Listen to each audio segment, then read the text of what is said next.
What's up, guys? Welcome back to a new episode of Out of the Park Baseball 26, where we are rebuilding the Pittsburgh Pirates, and we're joining you from July 20th, 2029. Our Pirates are contending this season. We're first in the NL Central. We have the second best record in all of the major leagues at 57-40, trailing only the Yankees in the AL. We have a ton of young talent on the team this year.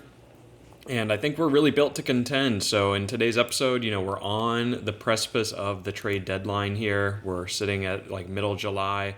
The trade deadline looms. I think we're going to look to add. We're going to look to be buyers and hopefully, get the piece that pushes us over the edge toward being real championship contenders this season. I don't know how far we're going to get in today's episode. We may finish out the year. There's an outside possibility. We'll kind of just see how we're pacing as we go, but we're definitely going to finish out July. We're going to make some moves, and then we're going to go through, I think, the majority of August, and then either we'll wrap up here, or if it's all smooth sailing and there's no storylines, we'll push into September as well. So this could be our stretch run episode, guys. I hope you're as excited as I am. If you find yourself returning to these videos often, I would, of course, appreciate a like on the video. It's such a small gesture. I know it's annoying to ask for, but it really does make a big difference in the reach of the channel and these videos. And I'm having a fun time making the series, so I hope I can continue to do so, into the future. And we can kind of see how this team evolves over the years. I think that would be really fun. But let's, zoom in here on the trade deadline. Last we left off, we completed the first-year player draft, and we kind of turned our attention toward team needs here. And I've sort of set up our, lineup and pitching staff how I kind of want it to be for the second half, or at least the start of the second half. Excuse me. And I'm looking at these needs, and I'm like, well, Brian Abreu has a 7 ERA as our closer. We need to go out to the market and find a rental or just a replacement, something like that, because you can see in this, graph and then also in the standings here, St. Louis is right on our tail, and we cannot let them pass us, you guys. I want home field advantage in the playoffs this season. I don't want to be stuck in a wild card series. I want home field advantage, and I want the first round bye as well. So we're going to look to buy. We have a strong system. I think we can make an acquisition. And when I go here to the trade block, there are quite a few interesting names. We had sort of alluded to this previously. I have this filtered for relievers. And there are kind of a couple big guys here at the top, all on expiring deals. So Clase is on a one-year deal. Diaz is on a one-year deal. Cade Smith is in the final year of his arbitration, so he's going to be a free agent in the offseason. And then there's kind of the run-of-the-mill, like older guys like Chris Martin, Brock Stewart, or Aroldis Chapman are all here. You have guys like Jason Foley and Brian Hudson who are interesting, Gabe Spire as well. And then you're kind of getting into the bargain bin. We could bring back David Bednar, but I don't think that's in the cards for us. There are, a bunch of guys down here as well that are like maybe interesting, but I think we can go after one of these top guys, one of these big fish. And the player I have identified, I look at these top two. I think Clase, we mentioned, is just the price is too high. Plus, I think Toronto, if we go back to the teams here, the teams are Toronto, Cleveland, and Cincinnati. And if we go to the standings here, Toronto's not good. They're definitely going to be sellers. I guess we could go after Clase, hypothetically. I just think in order, with the trade difficulty setting slider all the way maxed out, I think it's going to be hard to negotiate them keeping the majority of that $42 million deal. And it'll be like a tipping point of where they're going to ask for really high-tier prospects if they're going to cover all that salary. And I just think it's unrealistic. So even though they are bad, I would strike them from the record. Cleveland is actually not so bad. So they're trying to move off of Diaz, but they're kind of a 500 team, and they could climb back into it. They're not so far buried in the standings here.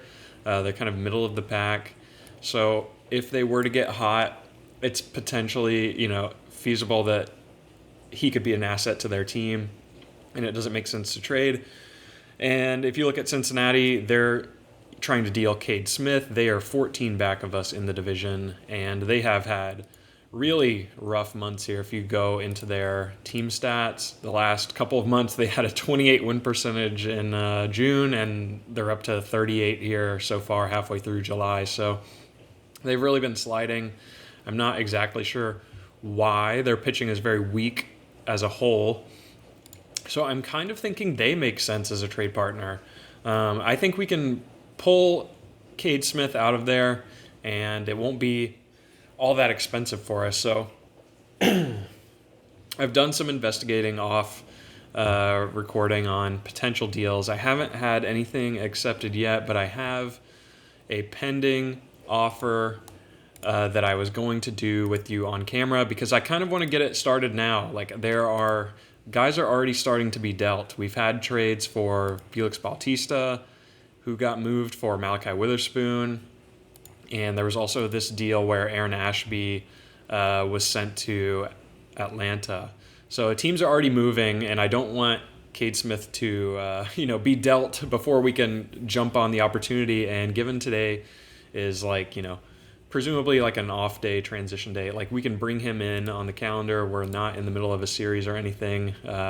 We can bring him on here and just finish out the month. So I've scoped out a deal that I think will work. If we go to player trade, pending, it is not this one. It is this one, where if we discuss this, we're offering two very high minor league players. Like, these are both AAA guys, and you can see they'll just do it straight up if we only ask them to retain 15% of his salary, which would leave us with like a little over $1 million of wiggle room in our available money. I kind of want to get a little greedy. I'm asking them to go up to 25 just because I think it will work. And we may even push it to 30. 30, why not? Let's just go double what they're willing to do as a starting point, and they should get back to us on this deal. I just want a little more wiggle room in case we have to like purchase contracts or stuff like that. You never know. So I'm being a little picky about it. But we would bring on Cade Smith, and he looks like really good, you guys. 15 saves, ERA plus of 293, FIP minus of 67. He's looking really, really good. And like, he's in a contract year, so he's obviously going to play very well. Very popular, so maybe gives us a boost in fan interest if we were to bring him on board. 3-pitch mix, effective against both sides, so like, I think he would be awesome as a Band-Aid closer for us. And we would have to unfortunately give up our wildcard playoff hero from last year as Merlin Valdez, who has only ever gotten he had 2 plate appearances in the 2028 season for us at the MLB level and 31 this year, sort of very early in the season as a stopgap for injury or something, I think. But he is OPSing 1,000 at the AAA level, and I'm happy to move him. Well, happy is maybe not the right word, but I'm willing to move him because I think he's totally blocked at the major league level for us. Like, he needs to play. He's 25. And I think he would be a very good player in Great American Small Park for them. This could come back to bite us. He could become a force for them. And, that if he ever grows into the 70 grade power, he would be very dangerous for their team. So he's a very good get. I hate to give him up, but I think, we have a window this year where we can compete, and I'm willing to do it. The other player is Eddie Rinders, who we've never really, talked about before, but he's a very capable, backup middle infielder bat. Lefty, 23 years old, projects to be plus at, pretty much everything. Just very well-rounded, good base running, just a very solid player. It honestly kind of hurts to give him up because he's made such a climb through our system the last 3 years, where he's been really, really good. And this year at AAA, it's all coming together where he's slugging 655 and OPSing over 1,000. I don't know that he would ever slug 655 in the majors, considering his talent grades. But we have to give up something of value. He is not even on the 40-man, so they're getting like 2 really good pieces here. But I just kind of think we can backfill these, and it's like not going to damage us too much. So we're going to try to be greedy and get them to cover 30% of the salary. Hopefully they answer right when we submit this and kind of give us a gut check on what they're willing to do. But I'm not really willing to throw any more players into the deal. I don't want to make a super lopsided trade. I think this is somewhat grounded. So we're going to submit and try to bring on Cade Smith. Let's see what they say. They accept the deal. So this is huge. We would be adding a big time closer to our pen. We're going to go ahead and accept it, and we're going to say farewell to Esmeralyn Valdez and Eddie Rinders. So this is going to be a big move. Waves across the NL Central again. Originally, they had obtained Cade Smith by trading an outfielder, Jesse Saunders. It looks like in November of 2028, so just this most recent offseason, I guess. This is his first... no, it looks like he got some... Whoa, no. Yeah. This is his first year in Cincinnati. So, just a very short-term rental for them. The player they traded looks like quite good. I'll just hover over it. You can see he's got a 55 potential. He's a 20-year-old lefty outfielder. So Cleveland did pretty well to jettison Cade Smith for a good outfield prospect. He doesn't have too many injuries. He did suffer a torn rotator cuff back in 26, but at this point that's 3 years ago, so I think he's fine. We're going to process this transaction now and complete the deal. So, wow, we add an all-star closer to our system. We'll have to, check maybe at the end of the year and see how our players did. It looks like they have Valdez up at the majors right away, so good for him. I think he's definitely ready. They have Rinders sitting in AAA, and of course we have Cade Smith now in our system. So the opening has gone kind of long to this video, guys. Let me go off cam and sort through all of our rotation and depth. I need to fill in some gaps at AAA now that we moved on from those players, but I promise we'll start playing games very soon and we can sort of crank through all of this ASAP. All right, guys, we are all sorted out here. I think these are, we'll see how the next week and a half goes. I don't know if we're going to make any other moves at the deadline. I think you could look at like a 5th starting pitcher. It kind of just depends on what we see out of Finn McElroy over these next couple of outings. But we have the bullpen all set up now. We have Cade Smith as our closer. We're going to use him 8th plus or later. And then we're going to have 3 setup guys. So Brian Abreu gets bumped down to like setup and then closer secondary to join Tyler Holton and Rodriguez. So we only have 2 guys like allocated to middle relief full-time, Fujimoto and De La Paz.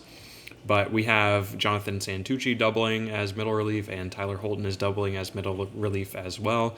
And then I toggled Randy Rodriguez to just be high leverage because he has actually been like our best pitcher from a shutdown, meltdown perspective so far this year, just like in terms of like quantity or volume, and his FIP minus is a 34. So he's been outrageous. It's just he kind of lacks the stamina to be an everyday closer, I think.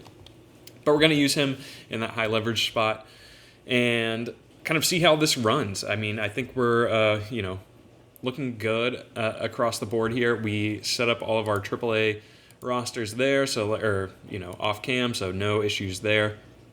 And we're ready to start playing some games, finally. I guess we're looking to see if our offense can maintain, guys like Connor Griffin, Wyatt Sanford, Edward Lantigua as well, all hitting like at super high levels. Can Dan Beebe maintain his outrageous record in the second half as well? Who will win Rookie of the Year? These are all questions we want answered, and we just have to get through these games to find out what's going to happen. So I'll just run through the rest of this month. Why don't we just rejoin here at the trade deadline, because I want to cover some good ground in this video. Let's do all these games at home here. Cleveland, Chicago, Colorado, and then we have 2 here at San Francisco. I may or may not do those, actually. We may just go here through this whole homestand to the 29th, and then I'll join you with the news there. All right, guys, some not so good news here. Edward Lantigua has suffered a rather severe hamstring strain that will put him out for about 6 weeks. We're on the 31st of July now. We're at the trade deadline. I saw that this injury was pending, and I wanted to just simulate until we got a resolution on it. It was taking like 2 days, so I was getting really worried that it would be something more substantial. So I guess 6 weeks is like, not the worst outcome for us, but we're definitely going to have to adapt here. And Lantigua is definitely going to have to go on the 10-day. So I think it's likely that just means Esther Suero gets more full-time run in left field. He's played pretty decent for us this season. I don't think he's been great, but maybe we call up somebody like Gavin Turley, and Turley platoons against left, Suero gets the right, something like that I think could work. We could also kick Carson Benj out there, although I do like the rotation that he's in currently between DH and playing the outfield. Speaking of Carson Benj, he had a streak. It's not reflected here, but he homered in like 4 consecutive games, and he's been like red hot to close out July. The team as a whole will handle the call-up off camera. But I am disappointed to see him injured, of course. The team as a whole has been pretty hot. We won our series against Cleveland. The White Sox, again, always give us trouble. I don't know what's going on with that. And then we bounce back to sweep Colorado. So I haven't looked at the box score of this most recent game, so I'm kind of curious how things went down. But it looks like they came back. No, they got most of their runs in the 5th and then 3 in the 8th. We tried to come back in the 9th, couldn't quite get it done. So I'm wondering who is the culprit here. Ton of offensive action. Holy cow.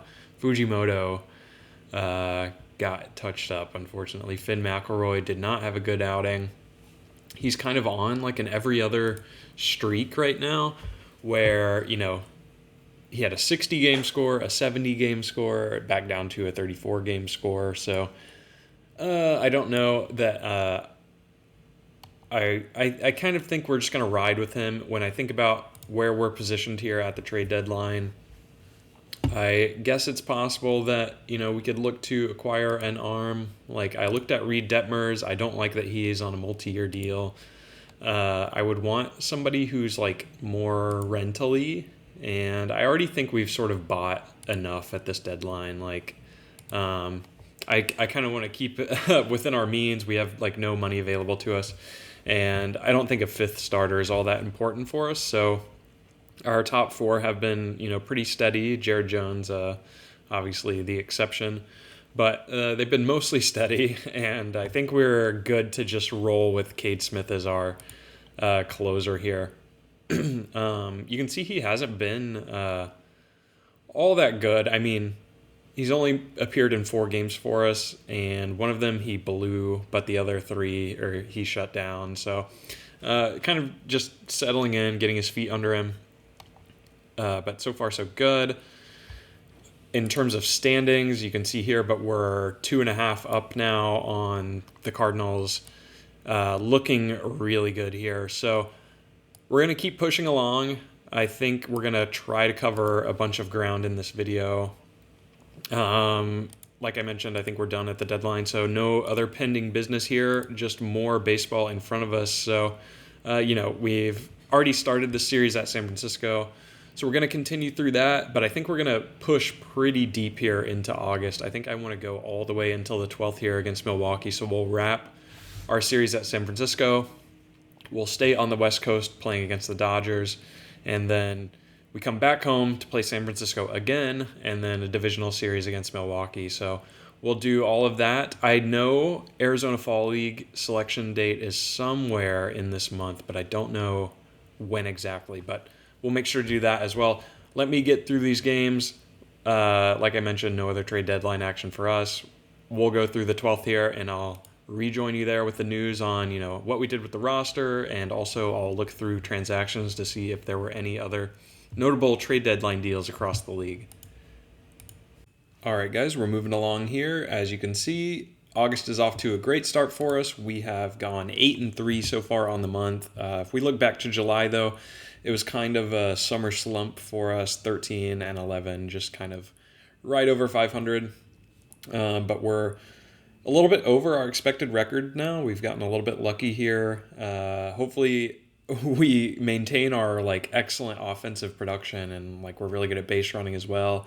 The ERAs and the pitching is starting to come along, but I'm still a little hesitant to call us super good yet, and our defense is really not there either. I think Nick Gonzalez is really hurting us up the middle.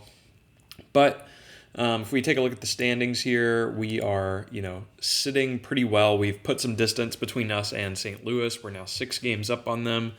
And Connor Griffin is continuing to play at a potentially MVP level. I don't know that he can win it over Michael Harris and some of these other guys, but he's definitely throwing his name in the ring. So it'll be interesting to see how he finishes. Jared Jones has actually come around and has started pitching well. You can see he's been hot lately. So has Hunter Green, and Carson Benj has just really woken up. Finally, I wanted him to be the cleanup hitter all season long. He's finally coming into that role, slugging out a ton of homers over the last 3 to 4 weeks. But you may be wondering what we decided to do with regards to Edward Lantigua. He is still out for 4 more weeks. The main thing was just to play Esther Suero full-time in left field, and he's been pretty good since stepping into that role. He's a good defender, and he can also fill in at center as well with the 65 range. It's not too bad there. So he's kind of been doing that. The player we called up, though, to sort of fill into the Esther Suero role, essentially Esther Suero became Edward Lantigua, and then we needed somebody new to become Esther Suero in our system or in our depth chart, and that player turned out to be Gavin Turley, who did not really have the best season at AAA, but I just felt like he gave us the most in terms of defensive and base running upside, and he's also a righty hitter, which we're sort of lacking. Not that he even hits lefties any better than he hits righties. He's honestly a same side kind of guy, but I just wanted to take a chance on him and kind of give him some run. So this is his first couple of days at MLB. He's gotten 12 games of action, 42 plate appearances, and he's had an 833 OPS, which is better than probably his ratings suggest he would do. So overall, positive WRC plus and WAR. He's got some steals. He's playing good defense. I think it's fine to keep this as our current system for the remainder of the month until Lantigua presumably can return in 4 weeks or so. I don't know if we'll give him a rehab assignment or not, but it's kind of too early to even consider that. So we're doing pretty well. Cade Smith has done decently. He blew another game here, so if you look at his stat line for us, it's a little shaky. The FIP minus is obviously still really good, but he's gotten touched up for the homer just a bit, and batters are a little more successful hitting against him, so still sort of settling in, but I don't think we have anything really to complain about right now. Things are going very smoothly, and O'Neal Cruz is still hitting sub 200. He's hanging in there. He's the new Brian Reynolds. Not really. He's a lot more productive from volume standpoint than Brian Reynolds was for us, but he's brought the strikeouts down. It used to be 41%, and now it's only 37.7. So marginal improvements there. Spencer Horwitz has sort of cooled off. I've been monitoring him. He's deteriorating down to just kind of who he is or has always been. So I think when I'm looking ahead to September call-ups, I think we may look to transition him out, and I have a player in mind at AAA. And it looks like he's injured, but it would be Camden Koziel, because he's honestly very Horwitz-esque in his profile. Bats left, plays better defense than Horwitz will, and he's like a BABIP contact machine. So I think he would slot right in at the bottom of our order. and be a really good player. He's never going to really slug, I don't think, unless it comes from gap power, which does play elevated in our ballpark. So he's never going to hit homers, but he's going to hit probably close to 300. So kind of like a Luis Arraez sort of vibe going on. So I think he would make a good candidate to come up. He's almost 25. I think it's time we start his clock and see if we like what he can do for us, and then potentially next season we move on from Horwitz, who's still under team control, but just I don't think I want to pay him such a high ARB rate. So maybe we look to trade him in the offseason and then bring up Koziel to sort of fill his shoes. But we're getting a little ahead of ourselves. We have a couple more games here in the division. As you can, we ended up sweeping San Francisco, took 2 of 3 against the Dodgers, and then took 3 of 4 against Milwaukee. And now we go on the road. So we're going to Chicago for 3, to Cincinnati for 3, and then back home for Toronto. So I'll rejoin you here on the 23rd when we play Cincinnati. I think it'll be interesting to see if they have integrated any of our players who we traded them for Cade Smith. So we'll see if those guys make an impact in that series. But I'll be back here on the 23rd, and we'll keep things moving. All right, guys, sorry for the interruption here. I forgot that AFL selections were due. We're only halfway through the games we just agreed to simulate, but I wanted to provide an update on all the names that we are sending to the Sagueros this year. And it's mostly batters. There's not really many pitchers. So you can see Guzman will go back, our defensive catcher, and he'll be joined by Elian Pena and Alex Harrington up the middle. I'm really hoping they can come along. I considered pulling Harrington and giving him DevLab resources, but I honestly think he'll just benefit from the playing time just as much. And I don't know that, we're going to have space for him in the DevLab. I think he'll just, be better served getting real experience. And then we're also sending Jacob Parker, the outfielder, along with Edward Florentino and Nolan Stevens. So 3 kind of corner outfielders will join the team as well. From a pitching perspective, there's really not much. The 2 relievers we're sending are Hero Wyatt and Jaden Alba. You'll maybe remember Hero Wyatt from last season. He also went to the Dev Lab there. And then we're also going to send Jacob McGovern, who I'm actually a big fan of. He's a left-handed starter. You may remember out of Clemson, who we took in the 9th round in 2026. And he's kind of been a very positive WAR player for us across most levels here. He's settled into AA this year, not a dominant year by any means, but he's held his own.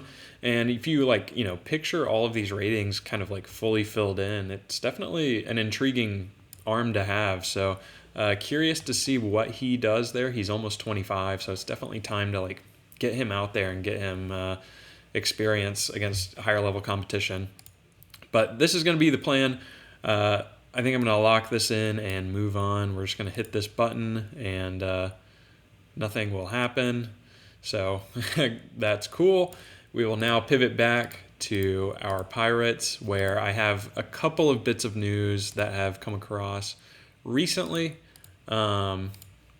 We first off decided to extend our manager, Melvin Brazaban.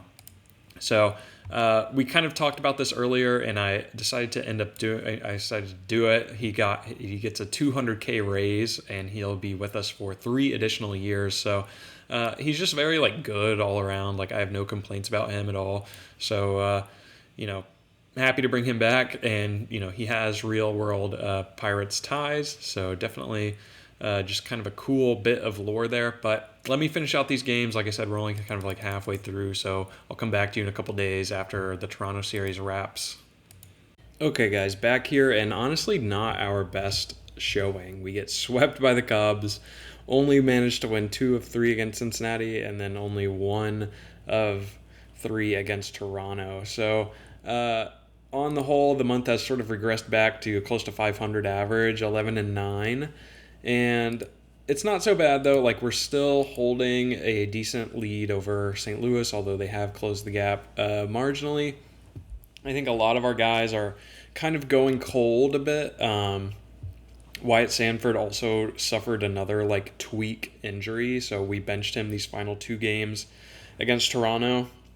And the recovery time is still 2 days, so I'm debating. I think we'll likely bench him these first two against LA as well. It was like a 5-day recovery. So we have been without him for a bit. Other guys that have just like cooled off a lot. I think Gavin Turley has come back to earth. He's got a 675 OPS.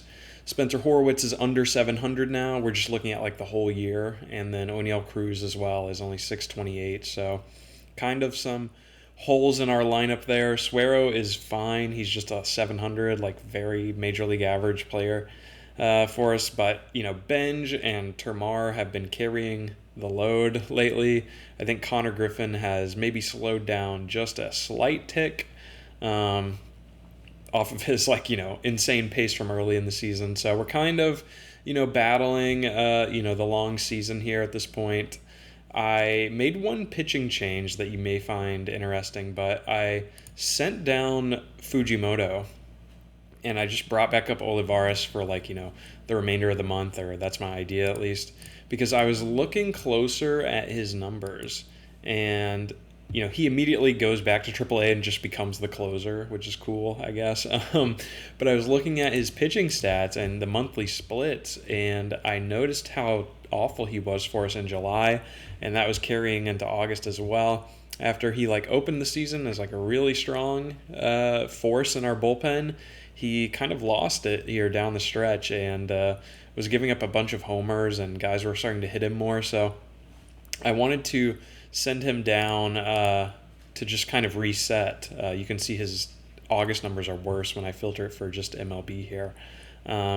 So I needed to, make a change there. I noticed he was blowing some games for us kind of frequently, and I just wanted to get in front of it. So I called up Olivares in the meantime, but I kind of want to use Ashcraft once, September rolls around, because, in his first game at AAA, 3 innings, 40 pitches, looked pretty good, kind of shoved. So I think it's likely he could come back for us and, feature. I may look to do that, honestly, pretty soon. I don't know when our next off day is, or we could, I kind of want him to get a little bit more innings at AAA. He's coming off such a major surgery that I think it would make sense.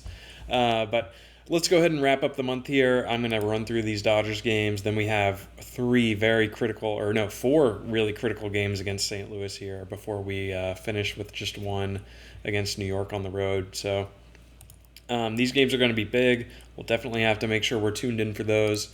Let's see how we finish August. All right, guys, we've officially wrapped August here. As you can see, a really great stretch of games for us. We won every single game we played, including a 4-game sweep of St. Louis, but then we dropped the final game of the month, first game in New York, 4-1 there. So a really strong stretch of play here. We won a bunch of close games here, one in extras, a 2-run game here, 2-run game here. So we're playing really well. 81-55 now, and the sweep against St. Louis has really opened up our lead in the division. We now have a 10-game gap between us and them, and we have pulled away to be the best team in the NL. Still kind of trailing the Red Sox and Yankees for best record in all of the majors, but obviously definitely want to get that first round bye in the playoffs this season. We're going to try to keep this momentum going. I know last year we sort of fumbled at the goal line, sort of dropping the division late into September. I don't think that's going to be the case this year. I think we're built much stronger. And I actually made some roster moves during this most recent stretch of play. I was, before I even started simulating, I've taken a break between recording sessions, and I kind of cleared my head a bit, so I came back with fresh eyes, and I was sort of evaluating the team. And there were a couple things we were doing that didn't really make much sense. So I've brought up a couple of players where I've purchased contracts, added them to our 40-man to ensure they're playoff eligible. So I purchased them around here, so we should be good. The main change from a major league perspective is that we sent down our boy Mark Vientos. we just waived and DFA'd him because, guys, he was a full negative, almost 1.0 WAR player, hitting 180, OPSing 536. He didn't really have a great season for us. So while I like him in real life, he never really materialized here in the game for us, and he was essentially just a defensive first, like corner infield platoon occasional bat. Like he wasn't even playing full time against lefties anymore because his splits were pretty terrible against both sides. So it didn't really make sense to carry him on the roster anymore. He was out of option years, so we just waived and DFA'd him, and it's likely he's played his final game for us. I don't think he'll, ever return to Pittsburgh. He just, like I mentioned, we got him as sort of like a, short-term fix in the Paul Skeens return, but he has not really turned into anything special for us. And the corresponding move to fill his spot was actually to bring back Jack Brannigan, who has at some point learned first base. I don't know if this was always there or if he was just getting experience there in AAA this year. But if you think okay, he provides way better infield defense and can play both corners and can also back up the middle. So he's kind of in a good spot. And the bat is very similar to what Mark Vientos was offering. The difference is Brannigan can actually produce. You'll remember he got a little bit of run earlier in the season, I think when Wyatt Sanford went down with a hamstring strain, and he has, gotten a couple of games of action since calling him back up, and he's stepped right in, got hits in 2 of 4 games back, and he's hitting 300 on the season, OPSing 878. I just like his defensive versatility more, and, he's kind of even against both sides, but I think it's good to, reward him for his strong play in AAA as well. He was OPSing 890 there, so felt like he was just a better option all around, and I don't know why I didn't think to do this sooner. So that's the only change from a lineup perspective, and we haven't really made any pitching changes just yet. We're still running with the same bullpen setup that we have, but I have sort of made another move here, and that was to waive and DFA Bubba Chandler. You guys, end of an era for our sweet Bubba Chandler. At one point, I believe a top 10 prospect in all of baseball. I think he only made it to number 15 in this game, but obviously he's very highly regarded in real life. And we just sort of fumbled it. I don't know what to explain. He got bad rolls on all of his development, and now he's a 35 home run allowed guy. He has an 8 ERA at AA, and he's just never going to work out, you guys. This is one of our biggest misses in the whole sim up until this point. He's 27 almost now, and there's just no way he's ever going to do anything for us, which is kind of sad. So sorry to all the real Pirates fans out there. We couldn't make Bubba work. But his time with us was done. I waived and DFA'd him because I wanted to add a couple of new names to our 40-man roster. And the first name we added was this guy who we looked at just a few minutes ago, Carlos Mateo, who has very, very loud stuff. So far at AAA in 8 games, he is shoving. I just wanted to purchase his contract in case we want to add somebody with some real gas at the back of our bullpen in September. We may give him a little bit of a run at the majors just to kind of see how he plays. We're, of course, at roster expansion now, so we'll make some moves today in game time. And the other player I called up, we had another spot available. Well, I first made sure Ashcraft was here. He has only gotten 1 more game of action. Just because we have so many arms at the AAA level, it's kind of hard to guarantee him playing time. But I think I would be happy to call him back up here now that we're in September and kind of give him major league at bats. We wanted to make sure he was back on the 40-man, and we also added another player, Camden Koziel, our 4th-round pick in 2026 out of Arkansas, who has really developed into a pretty nice player. You think he can play corner defense, and he's very like Spencer Horwitz like coded. He's very, contact first, lefty, good BABIP swing. Like I think he's going to be like Luis Arraez-esque. Maybe if we can get the strikeout rate down a little bit, he's just going to make contact with everything. And I don't know. I just sort of like having him. So I think we had noticed that Horwitz was cooling off, and I think September may be a good time to experiment with Cozile, and I wanted to make sure he's playoff eligible in case he turns into a beast or we have like some sort of injury. Horwitz is OPSing under 700 now, just like very league average player, and he's definitely kind of regressed. So I think that may be something we look to experiment with in this upcoming month. I don't think there were any other major news items, but we have, got Edward Lantigua to look forward to. He's only 1 week out on his injury rehab. Hunter Green has a very minor calf strain, and we're not going to put him on the IL. I think we're going to look to call up a pitcher and kind of like, now that we're at roster expansion, we have more flexibility where we can bring somebody up to spot start if we need to kind of delay his next start until he's fully healthy. So I will make sure to keep tabs on that, and I will not repeat the Finn McElroy mistake that we made earlier. Jared Jones has been better as of late. He's dropped his ERA down to 5.8.